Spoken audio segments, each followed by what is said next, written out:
Bonjour tout le monde, dans cette vidéo nous allons apprendre à comparer des fractions ou plutôt à comparer par exemple une fraction et 1.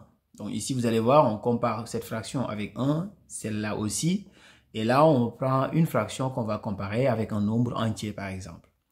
Donc ici pour l'exemple A, pour comparer une fraction avec 1, donc vous regardez tout simplement ici, donc ici on a deux nombres positifs 10 et 12.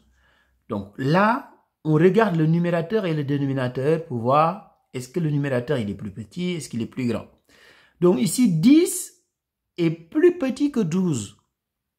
Donc si le numérateur est plus petit que le dénominateur, la fraction, elle est plus petite que 1. N'oubliez pas que 1, par exemple, ici j'ai 12 comme dénominateur. Donc 1, j'aurais pu l'écrire 12 douzièmes. 1, parce que 12 divisé par 12, c'est égal à 1. Donc ici, c'est comme si j'avais à comparer 10 douzièmes et 12 douzièmes. Parce que 12 douzièmes, c'est égal à 1.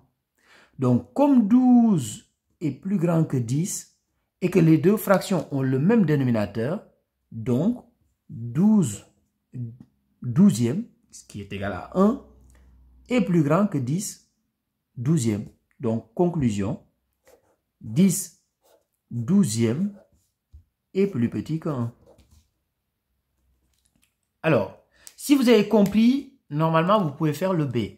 Donc, vous pouvez mettre la vidéo sur pause et vous essayez de faire le B, mais le principe reste le même. Alors, donc ici, 7 sixièmes, mais 7 est plus grand que 6. Donc, comme 7 est plus grand que 6, 7 sixièmes sera plus grand que 1. Donc ici, comme le dénominateur de 6, on peut écrire 1 sous la forme 6 sixièmes. 1, c'est la même chose que 6 sixièmes, parce que 6 divisé par 6 égale 1. Tout nombre, à part 0 bien sûr, tout nombre divisé par lui-même est égal à 1.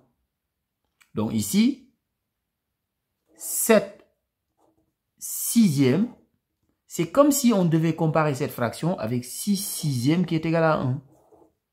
Donc, comme les deux ont le même dénominateur,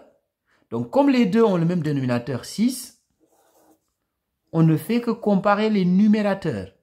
7 est plus grand que 6, donc 7 sixièmes plus grand que 6 sixièmes. Donc, conclusion, 7 sixièmes est plus grand que 1. Alors, donc, la question c'est maintenant, donc ici on peut appliquer à peu près le même principe.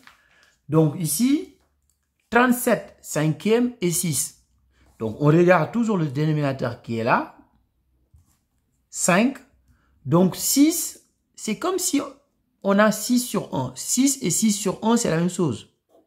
6, écrire 6 et 6 sur 1, c'est la même chose. Donc 6 et 6 sur 1, il n'y a pas de différence. Parce que 6 divisé par 1 égale 6. Et ici, comme on a 5 comme dénominateur, donc c'est comme si j'applique la propriété qui me dit que si je multiplie un même nombre non nul au numérateur ou au dénominateur d'une fraction, je ne change pas la fraction. Donc ici, c'est comme si, ici j'ai 5, donc j'essaie d'avoir 5 au dénominateur ici, donc c'est fois 5. Et là, fois 5 aussi. Donc je multiplie le même nombre au numérateur ou au dénominateur. Donc cette fraction-là, finalement, 5 fois 6, c'est 30. 1 fois 5, c'est 5.